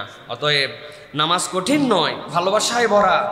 আর আল্লাহর সাথে তুমি কি দিয়ে যোগাযোগ করবে? নানির সাথে যোগাযোগ দরকার, ফোন করে দিয়েছি। বিদেশি স্কলারশিপ দরকার, সাথে সাথে আমি মেল করে দিয়েছি। খাবার অর্ডার করা দরকার, অমুক পান্ডা তার কাছে আমি অর্ডার করে দিয়েছি, আমার বাড়িতে চলে এসে। আল্লাহর সাথে আমার যোগাযোগ করা দরকার, আমার রবের সাথে কেমনে যোগাযোগ করব? আল্লাহর সাথে বান্দার যোগাযোগ হচ্ছে দোয়া আর সালাত। বান্দা যখন সালাতে থাকে সে সরাসরি আল্লাহর সাথে ডায়ালে কথা বলতে থাকে। অতএব আল্লাহর সাথে কানেকশনের জন্য আমাদের 3 নম্বর হচ্ছে সালাতে অভ্যস্ততা। এটা নবী করিম সাল্লাল্লাহু আলাইহি ওয়াসাল্লাম শিখিয়েছেন। 4 নম্বর আমার শিশু কিশোরদের জন্য বলবো, সত্যবাদী হও, সত্যবাদী হও। আল্লাহ রাব্বুল আলামিন যতগুলো গুণ মানুষকে দিয়েছেন সৃষ্টির সাথে যুক্ত করে, তার অন্যতম একটা হচ্ছে সত্যবাদিতা। মানুষ ন্যাচারালি সত্যবাদী হবে, সত্যটাই তার ভূষণ হবে। নবী করিম সাল্লাল্লাহু আলাইহি ওয়াসাল্লাম বলছেন, আলাইকুম বিসিদক, তোমাদের জন্য সত্যতাকে ফরজ করা হলো। ফা ইন্নাস সিদকা ইয়াহদি ইলাল বির ওয়া ইন্নাল বিররা ইয়াহদি ইলাল জান্নাহ। একবার যদি কেউ সত্যবাদী হয়ে যায়, আল্লাহ নবী বলছেন এইটা তাকে কল্যাণের দিকে নিয়ে যাবে, ভালো কাজ অটোমেটিক করতে শুরু করবে। আর একবার যদি কেউ কল্যাণ শুরু করতে পারে, আল্লাহ নবী বলছেন তাকে জান্নাতের ভিতরে এই কল্যাণ নামায় দিবে। তাহলে সত্যবাদীটা কল্যাণ আনে, কল্যাণ জান্নাতে নিয়ে যায়। এটা একটা ট্র্যাক, এই ট্র্যাকে উঠলে আপনি জান্নাতে। উল্টা হলে কি হবে? তাহলে আপনি যদি মিথ্যাবাদী হন, অকল্যাণের দিকে নিয়ে যাবে, অকল্যাণ আপনাকে জাহান্নামের দিকে নিয়ে যাবে। সত্য মিথ্যার মিশ্রণ এক অভূতপূর্ব লাইফ আমাদের। কিছু সত্যও বলি, কিছু মিথ্যাও বলি। এইটা কোনো ইমানদারের ভূষণ হতে পারে না। অতএব শিশু কিশোররা, আব্বু এটা বলতে পারে, আম্মা এটাতে রাগ করতে পারে, এই কথা বললে আমার টিচার আমাকে ভৎসনা করতে পারে, আমার বন্ধু বেরাজ হয়ে যেতে পারে। ডোন্ট ওয়ারি, আমি কোনো দিকে কোনো বিষয় নিয়ে চিন্তা করি না। আমি চিন্তা করি আমি কোনো মৃত্যু কব না, আমি সত্য কথা বলবো। কেউ যদি একবার সত্যের উপরে উঠতে পারে, আল্লাহ তাকে কল্যাণের উপরে উঠাই দিবেন। সুবহানাল্লাহ। কল্যাণের রাস্তা জান্নাত। তাহলে জান্নাতের রাস্তায় যদি কেউ উঠে, বাকি সব কিছু তার সহজ হয়ে যাবে। কিন্তু আমরা দুনিয়ার একটু হিসাবের কারণে মিথ্যা কথা বলি, নানানভাবে আমরা ছলচাতুরি করি। এই মিথ্যাগুলি বলা যাবে না। শিশু বয়স থেকেই মিথ্যার উপরে যদি আমরা যাই, তাহলে এই ক্যারিয়ারটা আমাদের বরবাদ হয়ে যাবে। আব্বু বকবে, এই জন্য আমি ওই ছেলের এতক্ষণ এটা মিথ্যা কথা বলে ফেলছি। হ্যাঁ, টিচার বলছে পড়া পারো নাই কেন? গতকালকে আমার স্যার খুব শরীর খারাপ ছিল, মিথ্যা কথা। অথচ ওই সময় ভিডিও গেম খেলে পার করেছে, অন্য কিছুতে পার করেছে। মিথ্যার অভ্যাস থেকে তোমাকে মুক্ত হতে হবে। আমার সাথে মিথ্যার কোনো সম্পর্ক থাকবে না। দুনিয়া একদিক, আমি একদিক, সত্যের সাথে যুক্ত হতে হবে। আল্লাহ নবী সাল্লাল্লাহু আলাইহি ওয়াসাল্লাম বলছেন, ওয়ামা ইয়াজালু রাজুলু ইয়াসদুকু ওয়া ইয়াতাহাররা সিদকা হাত্তা ইউকতাবা ইনদাল্লাহি সিদ্দিকান। কোন একটা বান্দা যদি একবার সত্যের উপরে অধিষ্ঠিত হয়ে চলতে শুরু করে, আল্লাহ তাকে তার কাছে সিদ্দিক হিসাবে লিখে নেন। আর আল্লাহর তালিকায় যে সিদ্দিকে ওঠে, সেই ব্যক্তি কখনো জাহান্নামে যাবে না। সুবহানাল্লাহ। আপনি ফিল করতে পারেন নাই, আমি আপনাকে বুঝাতে সক্ষম হই নাই। আপনার অনেক ভুল থাকবে, অনেক গুনাহ হয়ে যেতে পারে, কিন্তু একটা গুনাহ আপনার জীবনে নাই যে আপনি মিথ্যা বলেন না, মিথ্যা করেন না, মিথ্যার সাথে সম্পর্কিত হন না। এই প্র্যাকটিস যদি কেউ করে, তাহলে ওই ব্যক্তির নামটা সিদ্দিকের তালিকায় আসবে। আর সিদ্দিক যদি হয়, সে জান্নাতে যাবে। সুবহানাল্লাহ বিহামদিহি। আপনি সত্যের পাওয়ার বুঝতে পারছেন না। এই জন্য আমি বলবো আমার তরুণদেরকে, কিশোরদেরকে, মিথ্যা বলা যাবে না। তবে মাঝে মাঝে একটু বলা যাবে, তাই না? মাঝে মাঝে বলা যাবে না। এই জন্য মিথ্যা কথা বলার কোনো সুযোগ নেই আমাদের প্রিয় ভাইরা। আমরা অনেক কথাবার্তায় আমরা মিথ্যা কথা বলি, ক্লাসে, খেলায়, বাড়িতে, সবখানে আমাদের সত্যবাদী হতে হবে। পৃথিবীতে একজন ব্যক্তি যার ব্যাপারে আমরা বলতে পারি তিনি এই কথার দাবি নিয়ে আমাদের কাছে বলতে পারেন, তিনি আল আমিন মুহাম্মদুর রাসূলুল্লাহ। তার লাইফে কখনো কখনো কখনোই মিথ্যা কথা বলেন নাই। সুবহানাল্লাহ। ইয়ার কি করেও জীবনে মিথ্যা কথা বলেন নাই। কোথায় আছিস? আছে এক জায়গায়, বলে দেয় এক জায়গায়, ঠিক না? 1 মিনিটের মধ্যে আসতেছে, অথচ সে এখনো ওয়াশরুমে যাবে। এটা কথার কথা বানাই ফেলছে। কথার কথা বলে কোনো কথা নাই। আপনি বলে আমার সময় লাগবে, আসবো অল্পক্ষণের মধ্যে, 5-7 মিনিট হতে পারে, কিন্তু 10 সেকেন্ড বলে দিলাম। মানে এই মিথ্যাগুলো আমাদের কাছে ইউজ টু হয়ে গেছে, এগুলো গায়ে বাঁধে না। এগুলো আমরা বলতে বলতে একদম ঠিক হয়ে গেছে আমাদের কাছে। অতএব শিশু কিশোরদেরকে বলবো, মিথ্যার সাথে আমাদের কোনো সম্পর্ক থাকবে না। শপথ করতে পারবো ইনশাআল্লাহ। প্রিয় ভাইয়েরা, এরপরে 5 নম্বরে নবী করিম সাল্লাল্লাহু আলাইহি ওয়াসাল্লাম শিশু কিশোরদের জন্য যে দায়িত্ব দিয়েছেন সেটা হচ্ছে সালাম দেওয়া শেখো, সালামের কালচার বাড়াও। নবী করিম সাল্লাল্লাহু আলাইহি ওয়াসাল্লাম বলছেন, আমি তোমাদের জন্য 4টা কাজ বলবো, 4টা। এই 4টা কাজ যদি তুমি ঠিকমতো করো, আমি গ্যারান্টি দিলাম তুমি শান্তির সাথে জান্নাতে ঢুকে যাবা। নো হ্যাসেল, কোনো হ্যাসেল নাই তোমার জন্য, কোনো কষ্ট নাই। নবীজি বলছেন, ইয়া আইয়ুহান নাস আফশুস সালাম, তোমরা মানুষের মধ্যে বেশি বেশি সালাম দাও, সালামের প্রচার করো, নিজের বক্রতাকে দূর করে দিয়ে মানুষের কাছে সালামের কালচারটা ছড়িয়ে দাও। 2 নম্বর, ওয়াতইমুত তুআম, মানুষকে খাওয়াও। ওয়াতইমুত তুআম, সকলকে খাওয়াও, যে অভুক্ত তাকে খাওয়াও। সেটা কুকুর হতে পারে, বিড়াল হতে পারে, অন্য প্রাণী হতে পারে, কাক হতে পারে, মানুষ হতে পারে, কাছের হতে পারে, দূরের হতে পারে। তোমার টার্গেট থাকবে, ইফ এনি চান্স, যদি কোনো সুযোগ সৃষ্টি হয় আমি খাওয়াবো। এটা 2 নম্বর আমল। এরপরে নবীজি বলছেন, ওয়াসিলুল আরহাম, খবরদার আত্মীয়তার সম্পর্ক ছেদ করে দিও না। ফুফুকে চিনি না, ফুফাতো ভাইকে চিনি না, দেশ জোড়া আমার বন্ধু, মানবতার বন্ধু, দেশ দরদি, কিন্তু ফ্যামিলিকে চেনে না। আছেন এরকম ভাই? নবীজি বলছেন ওয়াসিলুল আরহাম, তুমি তোমার আত্মীয়তার সম্পর্ককে রক্ষা করো। ওয়াসাল্লু ওয়ান নাসু নিয়াম, আর নামাজ আদায় করো মানুষ যখন ঘুমায় থাকে, তথা শেষ রাত্রে একটু তাহাজ্জুদ পড়ো, আল্লাহর কাছে সালাম দাও, খাওয়াও, আত্মীয়তার সম্পর্কটা ঠিক রাখো। আর মানুষ যখন ঘুমায় থাকে মাঝে মাঝে একটু একটু সালাত আদায় করে আল্লাহর কাছে যেও। নবী করিম সাল্লাল্লাহু আলাইহি ওয়াসাল্লাম বলছেন, তাদখুলুল জান্নাতা বিসালাম, আল্লাহ তোমাকে নিরাপদে জান্নাতে ঢুকায় দিবে। এর চেয়ে সহজ কোন আমল আছে?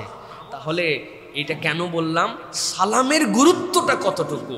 অথচ আমার বাচ্চারা, আমার শিশুরা, তারা সালাম দেওয়া ভুলে গেছে। কিশোররা সালাম দেয় না। এই বাচ্চাদেরকে সালামে অভ্যস্ত করা, অপরকে সালাম দেওয়ানো, এর গুরুত্ব বোঝানো, অনুভব করা, তারা যেন হৃদয়ে বুঝতে পারে। এই সালামের কালচারটা তাদের মধ্যে দাঁড় করাতে হবে। হাসি মুখে সবার সাথে সালাম দাও, আর সালামের বিশুদ্ধ উচ্চারণটাও শিখে নাও। আসসালামু আলাইকুম, সুন্দর না শুনতে? বিরাট বিরাট লোকজন দেখবেন এরকম করে সালাম দেয়, সালাম আলাইকুম, সালাম আলাইকুম। কি যে বলছি আমরা, বুঝতেছি না আমরা, অথচ এটা একটা সুন্দর কথা, আসসালামু আলাইকুম, এইটুকুই। এর বেশি পারলে আলহামদুলিল্লাহ, আসসালামু আলাইকুম ওয়া রাহমাতুল্লাহ যদি কেউ দেয়, আপনি আসসালামু আলাইকুম ওয়া রাহমাতুল্লাহি ওয়া বারাকাতুহু এইটুকু বললেন। একটা সালাম আপনার ব্যক্তিত্বের পরিচয়ক। বুড়া হয়ে গেছে, আজ পর্যন্ত সুন্দর করে সালাম দিতে পারে না, কেমন কথা হইলো এটা? এটা শিখতে কতক্ষণ লাগে? এই জন্য সুন্দর করে আমরা আজকের থেকে সকলকে সালাম দেব ইনশাআল্লাহ। যে আগে সালাম দেয়, আল্লাহ তার মধ্যে থেকে অহংকার দূর করে দেন, আল্লাহ রাব্বুল আলামিন তাকে বিনয়ী হিসাবে কবুল করে নেন, আল্লাহ রাব্বুল আলামিন তাকে অতি উত্তম বিনিময় দান করে দেন। সুবহানাল্লাহ ওয়া বিহামদিহি। এই জন্য আমরা বেশি বেশি সালাম দিব। আজকের থেকে আমার শিশু কিশোররা শপথ নিবে, টার্গেট আজকে কয়টা সালাম দিব? 20টা। 20 জনকে সালাম দিব। বাসায় ঢুকলে সালাম দিব, বাসার থেকে বেরোলে সালাম দিব, আব্বাকে সালাম দিব, আম্মাকে সালাম দিব, ড্রাইভারকে সালাম দিব, গার্ড আঙ্কেল যেটা নিচে বসে থাকেন তাকে সালাম দিব, দোকানদারকে সালাম দিব। স্কুলে ঢোকার সময় প্রথম আমি গাড়ির থেকে বা নামার পরে যিনি আমাকে রিসিভ করে তাকে সালাম দিব। কেউ সালাম দেওয়ার আগে আমি আগে সালাম দিব। আমার টার্গেট আজকে 20টা। 20টা পূরণ হয়েছে, আগামীকাল 25টা সালাম দিব। এইরকম করে আমার টার্গেট থাকবে যে আমি সালাম দিব, আমার আগে যেন কেউ সালাম দিতে পারে না। মানুষজন যেন দেখলে বুঝে, ওরে বাবারে বাবা, সালামি একটা বাচ্চা আসছে, দেখা হলে এর সালাম, কথায় কথায় সালাম। এইরকম একটা আখলাকি স্বভাবের তরুণ এবং কিশোর হতে হবে। পারবো ইনশাআল্লাহ? 6 নম্বরে কোরআনের সাথে যুক্ত হতে হবে। তরুণ এবং কিশোরদেরকে বলবো, আমাদের এঙ্গেজমেন্ট অনেক কিছুর সাথে। ডিবেট ক্লাবের সাথে আমি আছি, আমি আর্চারি ক্লাবের সাথে আছি, ফিটনেস ক্লাবের সাথে আছি, ল্যাঙ্গুয়েজ ক্লাবের সাথে আছি, অমুক গ্রুপের সাথে, তমুক গ্রুপের সাথে, Facebook group, WhatsApp group, Messenger group, পড়ালেখার গ্রুপ, স্যারদের গ্রুপ, স্কুল গ্রুপ, কিন্তু আমি কুরআনুল কারীমের সাথে আমি জড়িত নাই। এই জন্য আমার তরুণ, আমার কিশোর, আমি আপনাদেরকে বলবো, নবীজি বলছেন, খায়রুকুম মান তাআল্লামাল কুরআন ওয়া আল্লামাহ, তোমাদের মধ্যে সর্বোত্তম সে যে কোরআন শেখে এবং কোরআন শেখায়। অতএব আমার সম্পর্ক কোরআনের সাথে থাকতে হবে। আমার সম্পর্ক যদি কোরআনের সাথে থাকে তাহলে আমার দুনিয়াটা সুন্দর হবে। হযরত আব্দুল্লাহ ইবনে মাসউদ রাদিয়াল্লাহু তাআলা আনহু এত ছোটবেলায় কোরআন শিখছেন, একদম ছোট, কেবল কথা বলতে শিখছেন, কোরআন শিখে গেছেন।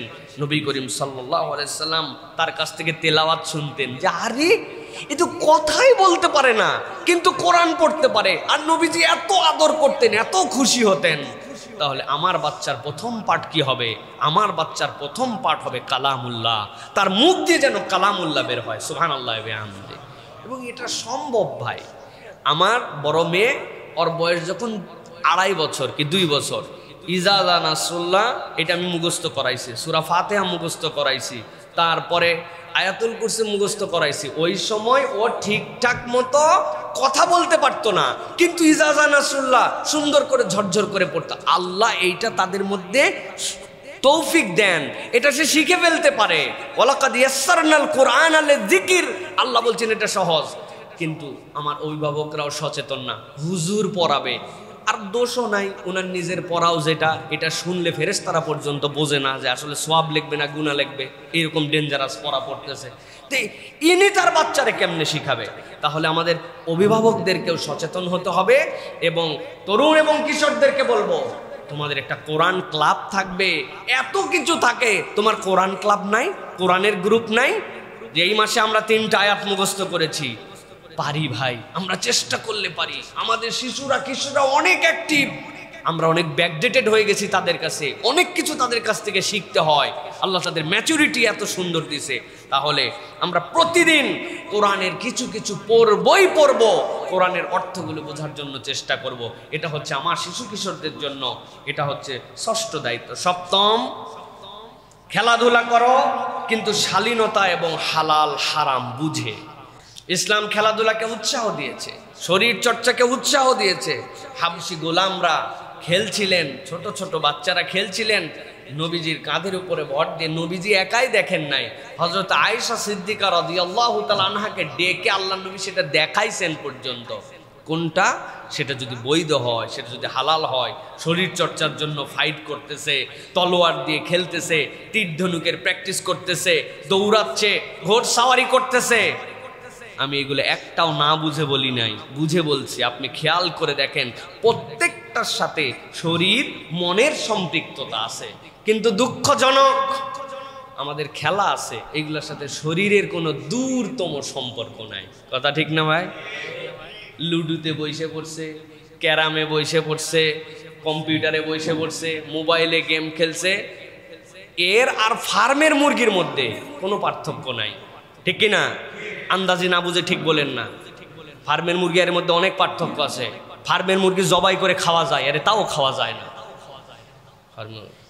আকামের ডিপো স্থূল হয়ে গেছে, 10 ধাপ দৌড়াইতে পারে না।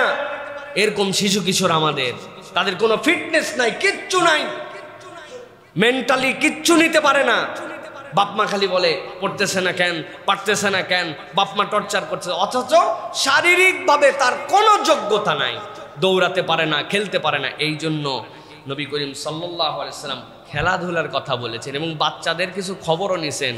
ইয়া উমাইর, ইয়া আবা উমাইর মা ফাআলান নুগাইর, একটা বাচ্চা পাখি, নুগাইর মানে উসফুর, ছোট পাখি, সে পড়ে গেছে, মা হারায় গেছে, সে নিয়ে এসে সেটাকে বড় করছে। রাসূলুল্লাহ সাল্লাল্লাহু আলাইহি ওয়াসাল্লাম ওই বাচ্চা পাখিটার ব্যাপারে খবর রাখছেন। উমাইর, তোমার যেটা পাখি ছিল খেলতা তুমি, ওইটা নিয়ে কি অবস্থা? রাসূলুল্লাহ সাল্লাল্লাহু আলাইহি ওয়াসাল্লাম বাচ্চাদেরকে উৎসাহ দিয়েছেন। এই জন্য শরীর চর্চা, প্রতিদিন ব্যায়াম, ফোন থেকে যতটুকু দূরে থাকা যায় এই প্র্যাকটিস, এই জন্য আমাদের মনে রাখতে হবে। সাথে একটা উসুল মনে রাখতে হবে। প্রিয় তরুণ কিশোরদেরকে বলবো, যা বাস্তবে হালাল নয় তা ফোনেও হালাল নয়। বুঝাতে পারছি? একটা মহিলা যাকে দেখা আমার জন্য হালাল নয়, ফোনে দেখলে তো গুনাহ হবে না? হবে? গুনাহ হবে? যে হারাম আমার চোখের সামনেও হারাম, ওই হারাম আমার জন্য ফোনেও হারাম, এটা আমরা অনেকে ফিলই করি না। ওই ছেলেই গুনাহ করে না, ওই ছেলে সিনেমা হলে যায় না, কিন্তু সিনেমা হল এখন আমার বুক পকেটের মধ্যে আছে, আছে না ভাই? ওই সিনেমা দেখে ওই নাটক দেখে আমি সময় পার করে দিচ্ছি। অতএব এটা মনে রাখতে হবে এবং ফিজিক্যালি খেলাধুলার জন্য আমাদেরকে চেষ্টা করতে হবে। অভিভাবকদেরকে বলবো, আপনি যদি আপনার সন্তান থেকে প্রোডাক্টিভ কিছু চান, তাহলে আপনার সন্তানকে আপনি দয়া করে একটুখানি শারীরিক খেলাধুলার জায়গাতে নিয়ে যান। এইটা না করলে এই বাচ্চারা ফিজিক্যাল ফিটনেস পাবে না। এটা হচ্ছে একটা বিষয় প্রিয় ভাইরা। আর সাথে মনে রাখতে হবে, আদব কখনো ভোলা যাবে না। খেলা যাবে, কিন্তু খেলাধুলাকে নিয়ে হিংসাত্মক মনোভাবে যাওয়া যাবে না। এটা যেন আমাদের হৃদয়ের মধ্যে প্রভাব না পড়ে। খেলা খেলায়, এটা আপনাকে খেলার মধ্যে রাখতে হবে। এটা যেন হিংসাত্মক কারণ না হয়, আমাদের মধ্যে এই হিংসাটা চলে আসে, এইটা প্রতিদ্বন্দ্বিতা আমাদের মধ্যে শেষে অন্যরকম ইমেজ তৈরি করে ফেলে। এইটা করা যাবে না। এটা গেল 7 নম্বর। 8 নম্বরে যেটা বলবো, নবী করিম সাল্লাল্লাহু আলাইহি ওয়াসাল্লামের অনন্য নির্দেশনা, যেই নির্দেশনা এই পৃথিবীকে সুন্দর করে দিয়েছিল, সেটি হচ্ছে ছোটদেরকে দয়া করো, বড়দেরকে মানো। ছোটদেরকে দয়া করো, বড়দেরকে মানো। হাদিস সকলেই জানি, কিন্তু প্রেক্ষাপট জানি না। শানে উরুদ কি? নবী করিম সাল্লাল্লাহু আলাইহি ওয়াসাল্লাম সাহাবায়ে কেরামকে নিয়ে বসে আছেন। নবীজি সাল্লাল্লাহু আলাইহি ওয়াসাল্লামের কাছে একজন বৃদ্ধ আসলেন। এখন নবী করিম সাল্লাল্লাহু আলাইহি ওয়াসাল্লামের কাছে জায়গা পাওয়া কি ফিল তার। সামনে এসে বসে আছে, দেখছে বৃদ্ধ আসছে, কার সুযোগ আছে যে তাকে ফাঁকা করে দিয়ে নবীজির কাছে জায়গা দিয়ে দিবে?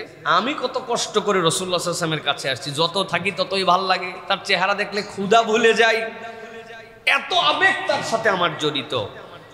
তারা কেউ বৃদ্ধকে সাইড দিল না। নবী করিম সাল্লাল্লাহু আলাইহি ওয়াসাল্লাম ইউনিভার্সাল একটা হাদিস বর্ণনা করলেন কিয়ামত পর্যন্ত, লাইসা মিন্না মান লাম ইয়ারহাম সগীরানা ওয়া ইউক্কির কাবীরানা।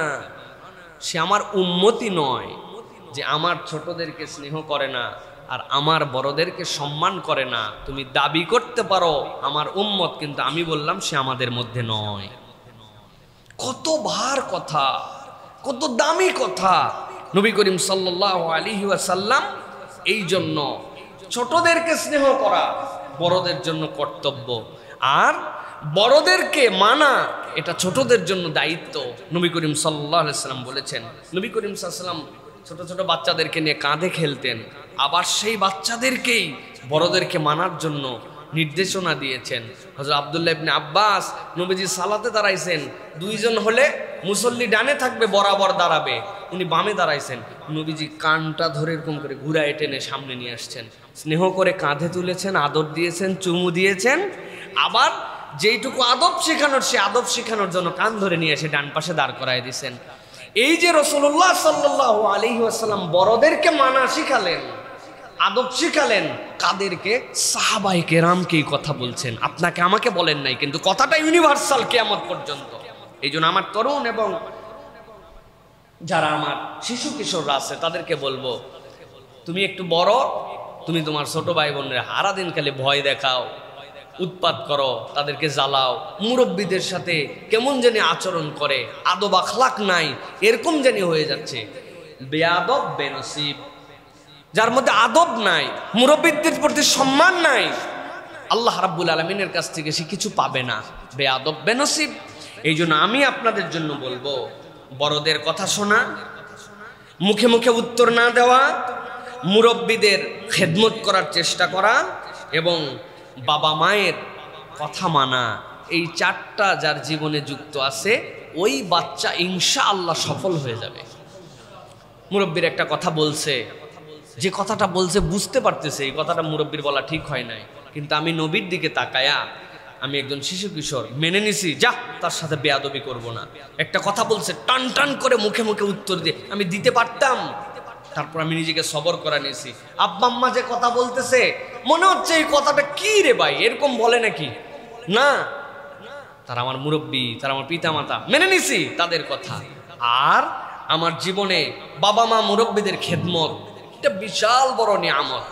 আব্বা বাহির থেকে আসছেন, বলেন তো আব্বার কি দোয়াটা আপনি পাবেন? সালাম দেওয়ার পরে 1 গ্লাস পানি নিয়ে বলছে যে বাবা পানিটা খাও, মা এই পানিটা খাও।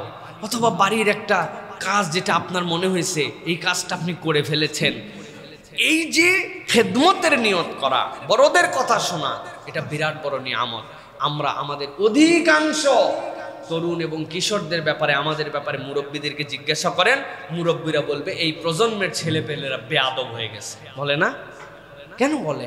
তার আচার আচরণ এটা তারা দেখে নাই এর আগে, সে আচার আচরণ আমরা আগে করছি। টিচার চলে যাচ্ছেন, সাইকেল নিয়ে গেলে সাইকেল থেকে নেমে ওস্তাদ পার হওয়ার পর তারপরে গেছে, এটা না করলে এমন কোনো বেয়াদব বলা যাবে না, কিন্তু আদবের লেভেলটা এরকম ছিল। এই খেলার সময় শেষ, 1 সেকেন্ড দেরি করে নাই, ডি বক্সের মধ্যে বল, কিক করলেই গোল হয়ে যাবে। বলছে মুরব্বীরা শেষ খেলা শেষ, শেষ খেলা শেষ, মসজিদে চলে আসো। চলে আসছে সকলে। এটা ছিল আদব। এই আদবওয়ালাদের জন্য যার প্রতি আদব দেখাবেন মুখে বলতে হয় না, তার অন্তর থেকে দোয়া আসে, আর অন্তরের দোয়া আল্লাহর কাছে কবুল হতে 1 মুহূর্ত দেরি করে না। এই জন্য বলবো ছোটদের প্রতি দয়া এবং বড়দের প্রতি স্নেহ আদব, এটা আমাদের জন্য দায়িত্ব হবে প্রিয় ভাইরা। 9 নম্বরে যেটা বলবো খুব গুরুত্বপূর্ণ, সেটি হচ্ছে প্রিয় তরুণ এবং প্রিয় কিশোররা, খাবারের আদব শেখো।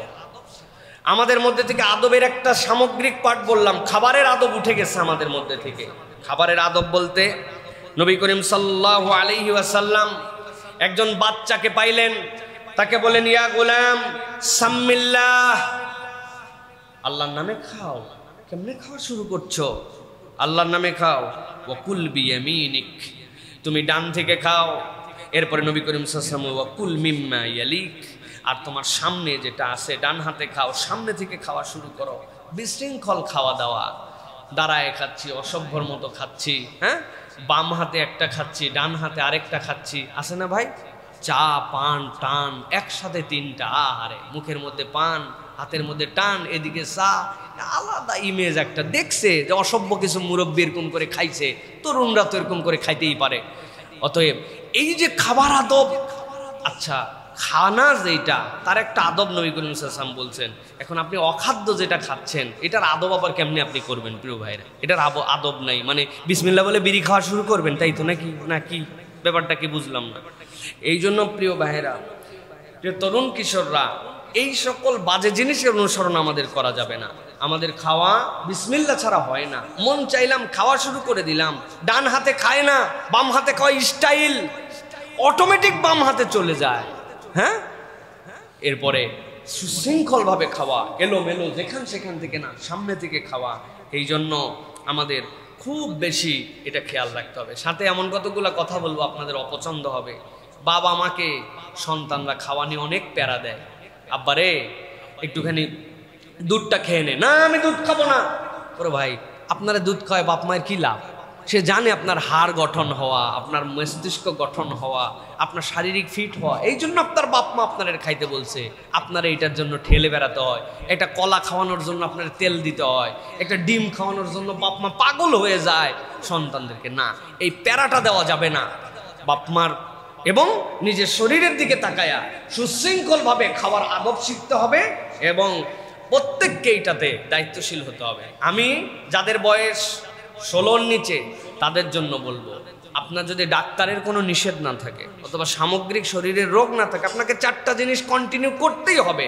সামর্থ্যের মধ্যে থাকলে একটা ডিম খেতে হবে, দুধ খেতে হবে, কলা খেতে হবে, খেজুর খেতে হবে। কি কি বলছি?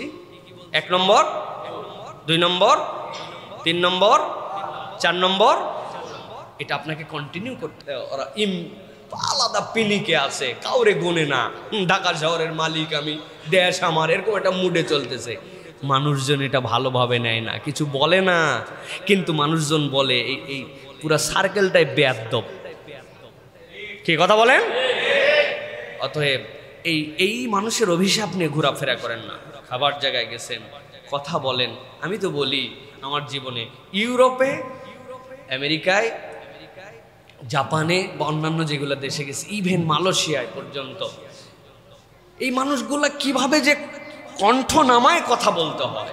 আমি একবার ক্যালিফোর্নিয়া থেকে নিউ ইয়র্ক যাচ্ছি, নর্থ ক্যারোলিনাতে আমার হচ্ছে ব্রেক, আসার পরে দেখি 2 ঘন্টা ফ্লাইট লেট। পুরা নর্থ ক্যারোলিনা এয়ারপোর্টটা এমনভাবে বানানো গ্যালারির মতো, আপনি যখন উপরে উঠবেন উপরতে পুরাটা দেখা যাবে কে কোথায় বসে আছে সব। হাজার হাজার মানুষ, 2 ঘন্টার ফ্লাইট লেট মানে ধরেন 50টা ফ্লাইট এসে জড়ো হয়ে গেছে আবহাওয়ার কারণে, হঠাৎ করে বেশি ঠান্ডা পড়ে গেছে। বিশ্বাস করেন এতগুলা মানুষ আমি ওখান থেকে শিখছি, সবাই কথা বলতেছে পাশের জনের সাথে, কেউ বই পড়তেছে, কেউ মোবাইলে, কিন্তু পুরা এয়ারপোর্টটা কোয়াইট। কি লোভ হয়েছে, কেমনে কথা বলা যায়, এটা অবাক লাগে, তাদের কাছ থেকে শেখার আছে। আর আমরা তিনজন এক জায়গায় হওয়া মানে ওইটা cow cow cow cow cow cow centre বানায় ফেলে আমরা, এত গলার একটা লেয়ার আমাদের। সুতরাং এই যে পাবলিক প্লেসে গেলে, খাবারের সাথে সম্পৃক্ত হলে এগুলো কথা বলবে, মানুষ তো গল্প করার জন্য গেছে, একটু মজা, কিন্তু আমারটার কারণে কেউ বদার ফিল করছে কিনা, আমার এটা বেয়াদবির আচরণে যাচ্ছে কিনা, এটা কিন্তু আপনাকে খেয়াল করতে হবে। আর ডাইনিংটা নিজেরটা নিজে পরিষ্কার করার অভ্যাসটা, এটাও হচ্ছে খাবারের আদব। আমি খাইয়ে দেয় ওইখানে হাত ধুয়ে, তারপরে হাত ধোয়ার পর আবার হাতটা একটা ঝাড়া মেরে দেই বেসিন থেকে। এটা বেশিরভাগ বিয়ে শাদীর অনুষ্ঠানে আপনি কারো না কারো ঝাড়া খাবেনি, রাগ হয়, কিন্তু নিজেও যে ঝাড়ে ফেলি তা বুঝি না। সুন্দর করে হাত দিয়ে নখের পানিটা মারে দিল, কার প্লেটে গেল, কার মুখে গেল, এটা বেয়াদব। এটা আমাদের নিজেদের মধ্যেও আছে, হাসেন না। আজকের থেকে যাই হিসাব করে দেখেন, টিস্যুটা দিয়ে গোল করছে হাতের মধ্যে, ডানে বামের টাকা দিলাম, হালা সাফ করবে কেউ? ওটা যে একটা ফেলার জায়গা আছে নাই, খাবার আদবের মধ্যে এইটা। ডাইনিংটা পরিষ্কার করা সব দিন খালি একজনের উপরে দিছে কেন, আমি একটু পরিষ্কার করতে পারি না, আমি একটু গুছায় রাখতে পারি না? এইটা হচ্ছে খাবারের আদব। এটা বাচ্চাদেরকে ছোট থেকে, তরুণ কিশোরদেরকে বলবো, আপনাকে মানুষ অটোমেটিক ভদ্র বলবে, আপনি ভদ্রতাটা শিখে ফেলেন। এটা হচ্ছে একটা সৌন্দর্য আমাদের জন্য। প্রিয় ভাইয়েরা, প্রিয় বোনেরা, এরপরে 10 নম্বর, হালাল হারাম শেখো। হালাল হারাম অত্যন্ত গুরুত্বপূর্ণ। নবীজি ছোট্টবেলা থেকে শিখিয়েছেন। একটা বাচ্চা এসে সাদাকার খেজুর খেতে শুরু করছে, নবী মুখ থেকে বের করে ফেলে দিয়ে বলছেন, এটা হারাম, এটা তুমি খেতে পারো না। সুতরাং যেটা হারাম সেটা হারাম, সকলের জন্য হারাম। এখান থেকে আপনাকে বাঁচতে হবে। হালাল জিজ্ঞাসা করা শেখো। চকলেট খেয়ে নিচ্ছি, বিদেশ থেকে অমুকে আনছে, চকলেট মানে খেয়ে নিলাম, চিপস মানে খেয়ে নিলাম, অনেক আছে যেগুলো নুডলস, এগুলোর মধ্যে কি ইনগ্রেডিয়েন্টস দেওয়া আছে জানি না আমরা, এটা হালাল না হারাম। চিকেন খেয়ে ফেলতেছি, অমুক বিদেশি কোম্পানির বার্গার খেয়ে ফেলতেছি, ওটা হালাল না হারাম। আপনি আস্ক করতে শেখেন, প্রশ্ন করতে শেখেন, ইজ ইট হালাল অর হারাম। আপনি এই জিজ্ঞাসা হৃদয়ের মধ্যে গেঁথে ফেলেন, পাইলাম আর খাইলাম, যা আছে তাই গ্রহণ করে নিলাম না, এটা হালাল না হারাম, এটা আপনাকে শিখতে হবে। এটা ছোটবেলার থেকে। শিশু কিশোররা এই প্রশ্ন করতে শেখো নিজেকে, আমি যা দেখছি ইজ দিস হালাল, যা শুনছি এটা কি হালাল? হ্যাঁ, আমি যেইটা অনুভব করতেছি, আমার কাছে যেটা সামনে চলে আসছে, এটা কি হালাল? এটা জিজ্ঞাসা করতে শিখেন, তাহলে আপনার কনসেপ্ট পরিবর্তন হয়ে যাবে। মোবাইলে যা আসলো, আমার কি করার আছে ভাই, আসেই, পড়তে পড়তে বিজ্ঞাপন আসলো না, এটা কি আমার জন্য হালাল না হারাম? যা শুনতেছি, যে এটা কান দিয়ে শুনে শুনে নিজেকে উত্তেজিত করতেছে, এটা হালাল না হারাম? আপনার মধ্যে হালাল এবং হারামের কনসেপ্ট যদি চলে আসে, ফিউচারে আপনি উম্মার নেতৃত্ব দিতে পারবেন ইনশাআল্লাহ। আর যে এই দুটার পার্থক্য করবে না, তার সব বরবাদ। এই জন্য এটা হচ্ছে অত্যন্ত গুরুত্ব। 11 নম্বর, যেটা শেষের দিকে চলে আসছি, দোয়া করতে শিখেন। শিশু কিশোররা দোয়া করতে শেখেন। বলি হুজুর আমরা তো দোয়া করি না। আমরাও আপনাদের জন্য ব্যর্থ। আমরা আপনাদের কাছে আনুষ্ঠানিক দোয়া শিখিয়েছি। নামাজের পর ইমাম সাহেব একটু দোয়া করবেন, এটা একটা আনুষ্ঠানিক দোয়া। অমুক দিবস উপলক্ষে দোয়া হবে, হুজুর একটু দোয়া করবেন না। দোয়া এটা ইউনিভার্সাল কালচার প্রত্যেক ইমানদারের জীবনে। শিশু কিশোররা দোয়া করতে শিখেন। রব্বির হামহুমা কামা রব্বায়ানি সগীরা, আপনি দোয়া করেন। নবী করিম সাল্লাল্লাহু আলাইহি ওয়াসাল্লাম ছোট্ট শিশু আব্দুল্লাহ ইবনে আব্বাস মাথার মধ্যে হাত দিয়ে দোয়া করে দিয়েছেন, আল্লাহুম্মা ফাক্কিহু ফিদ্দীন ওয়া আল্লিমহু তা'ওয়িল। আব্দুল্লাহ ইবনে আব্বাস কি হয়েছিলেন জানেন? তিনি বলছেন, আল্লাহ নবীর এই দোয়ার বরকতে কোরআনের মাত্র 5টা শব্দের অর্থ আমি জানি না, কিন্তু মুহকামাত যত আয়াত আছে, যত অর্থ আছে, আল্লাহ সবগুলো আমারে শিখাই দিয়েছেন। সুবহানাল্লাহ। নবীজির হাদিস থেকে শিখে গেছেন তিনি। আল্লাহুম্মা ফাক্কিহু ফিদ্দীন ওয়া আল্লিমহু তা'ওয়িল, এই যে দোয়া করা, আমি আমার কিশোরদেরকে বলবো, আচ্ছা আপনি কি কখনো আপনি যে দোকান থেকে জিনিসপত্র কিনেন, দোকানদার চাচার জন্য দোয়া করেছেন? স্কুলের গার্ড আঙ্কেলের জন্য কখনো দোয়া করেছেন? রিক্সাওয়ালা চাচাদের জন্য কখনো দোয়া করেছেন? আপনার বাসায় যে কাজের খালাম্মা আসেন, ওনার জন্য দোয়া করেছেন? আপনার বাবা মা তাকে বুয়া বলে ডাকতে পারে, খবরদার এই শব্দ আপনার মুখ থেকে কখনো বেরোবে না। বুয়া কি? এটা তাকে হ্যারাস করা, তার জন্য। তিনি খালা হতে পারেন, আপা হতে পারেন, চাচি হতে পারেন, বয়স ভেদে তার একটা সম্বোধন থাকতে পারে। বুয়া কোনো সম্বোধন নয়। এটা বড়লোকদের হয়তো যারা নিজেদেরকে বিরাট আউট অফ দ্য ওয়ার্ল্ড ভাবতেছে তারা বলতে পারে, আমরা বুয়া বলবো না। আমি আমার শিশু কিশোরদেরকে এটা শিখাতে চাই না, কিন্তু তার জন্য কি আপনি দোয়া করেছেন? সুতরাং দাদু, নানু, ফুপি মাথার উপর দিয়ে হেলিকপ্টার উঠে চলে যায়, ওই হেলিকপ্টারের পাইলটগুলোর জন্য দোয়া করেছেন? আপনি দোয়া করার কালচার নিয়ে আসেন। আপনি যত মানুষের জন্য দোয়া করবেন, আপনার আল্লাহর পক্ষ থেকে ফেরেশতা নিযুক্ত হয়ে আপনার ভবিষ্যতের জন্য ফেরেশতা দোয়া করবে। অতএব দোয়ার কালচার। আর সবচেয়ে বড় দোয়া, রব্বির হামহুমা কামা রব্বায়ানি সাগীর। আল্লাহ, আমি তো 10-12 বছর বয়স হয়েছি, আমি এখন বুঝতে পারছি যে আমি ছোটবেলায় আমার আব্বা আম্মা যদি একদিন আমার ডায়াপার চেঞ্জ না করতো, হ্যাঁ, আমাকে যদি না খাইয়ে দিত, আমার যদি ঔষধ আমার মুখে তুলে না দিত, আমাকে যদি স্নেহ না করতো, আমি তো শেষ হয়ে যেতাম। আল্লাহ, তুমি আমার পিতা মাতার জন্য সেরকম রহম করো। এইটা করলে আল্লাহ রাব্বুল আমিন আপনার প্রতি রহম করবে। সুতরাং আমি বলবো, দোয়া করতে শেখেন, দোয়া করতে শেখেন, বেশি বেশি দোয়া করতে শেখেন। আপনার মুখ দিয়ে কথায় কথায় দোয়া বের হবে। আল্লাহ মানুষের কল্যাণ করুক, আল্লাহ আপনার ভালো করুক, আল্লাহ আপনাকে নিরাপদে রাখুক। আপনি শুধু দোয়া করবেন, শুধু দোয়া করবেন সব সময়। এইটা হচ্ছে বাচ্চাদের, তরুণদের, কিশোরদের এটা একটা প্র্যাকটিস হওয়া দরকার। আমাদের মধ্যে বের হয় না, জাযাকাল্লাহ খায়ের পর্যন্ত বের হয় না। বের হয় না। মানুষের জন্য দোয়া আসে না। ওস্তাদ পড়ায় চলে গেছে, চিন্তা করছে ওস্তাদের তো পড়ারই দায়িত্ব, মাদ্রাসা থেকে তো এর টাকা দিচ্ছে, এর জন্য আবার দোয়া করা লাগবে কোন দুঃখে? আরে এমন কি পড়াইছে, এরকম একটা মুড নিয়ে আমরা আছি প্রিয় ভাই। সকলের জন্য দোয়া করা। আল্লাহ একটা ভিডিও দেখছি, বাহ, এটা দেখে তো একটা দিন শিখলাম। আল্লাহ ভিডিওটা কে করছিল? আল্লাহ, তুমি তার প্রতি রহম করো, তাকে আরো ভালো কাজ করার তৌফিক দান করো। জিন্দেগিতে কোনো ইউটিউবারের জন্য দোয়া করছেন? করি নাই আমরা। এই যে দোয়া, এই দোয়ার কালচারটার মধ্যে ঢুকতে হবে প্রিয় তরুণ কিশোররা। এটা নবী করিম সাল্লাল্লাহু আলাইহি ওয়াসাল্লামের শিক্ষা ছিল, তিনি সব সময় দোয়া করতেন। সর্বশেষ আজকের পয়েন্ট, সেটি হচ্ছে দায়িত্ব নিতে শিখুন। আমি ছোট, আমার এখনো দায়িত্ব নেওয়ার বয়স হয় নাই, আমি শিশু, কি দায়িত্ব নিব? না, আমি আপনাদের কাছে সময় নাই ওসামা ইবনে যায়েদের গল্পটা আপনাদেরকে শোনাতে পারতাম। তরুণ কিশোর আবু বকর রাদিয়াল্লাহু তাআলা আনহু তখন প্রায় 55 বছর বয়স, ওমর রাদিয়াল্লাহু তাআলার বয়স প্রায় তখন 53 বছর, হযরত ওসমান রাদিয়াল্লাহু তাআলার বয়স তখন আরো কাছাকাছি 49। ফুল ম্যাচুরড এক একজন মানুষ। নবী করিম সাল্লাল্লাহু আলাইহি ওয়াসাল্লাম ওসামা ইবনে যায়েদকে সেনাপতি বানায় পাঠিয়ে দিলেন যখন তার টিনেজ। তাহলে দায়িত্ব নেওয়ার জায়গাটা সব সময় বয়স ভেদ করে না। অতএব দায়িত্ব নেওয়ার জন্য রেডি হওয়া, নেতৃত্ব দেওয়ার জন্য প্রস্তুত হওয়া, দায়িত্ব নিতে শিখতে হবে।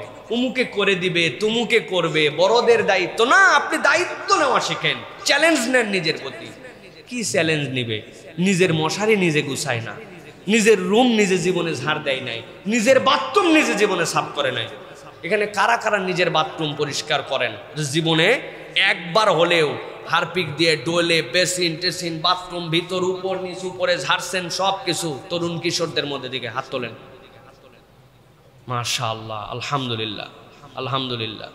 আমি হুজুরও, কিন্তু বাথরুম আমারটা আমি পরিষ্কার করি, কারণ কারো বাথরুম পরিষ্কার করা আমার মনের মতো হয় না। আমি যেমন করে বাথরুম পরিষ্কার, আপনার বাথরুমে যদি পানি আটকায় থাকে, পানি শুকায় না, তাহলে বুঝবেন চোখে দেখা যায় না কিন্তু এই বাথরুম ময়লা। আর বাথরুমটা ঘুষে মাইজে পরিষ্কার করে দেখবেন বাথরুমে পানি নাই, বাথরুম শুকনো হয়ে গেছে, তখন বুঝবেন যে এই বাথরুমের মধ্যে ময়লা নাই। দুনিয়ার ময়লা সব জায়গায়। দায়িত্ব প্রত্যেকে নিবে আমার তরুণরা, আমার কিশোররা। আমি এই জন্য বলবো, ঘর গুছান, মসজিদ পরিষ্কার করার জন্য একদিন আসেন। হ্যাঁ, আপনি মসজিদ পরিষ্কার করার জন্য একদিন আসছেন না, 5টা জায়নামাজ একদিন আপনার বাড়িতে নিয়ে যান।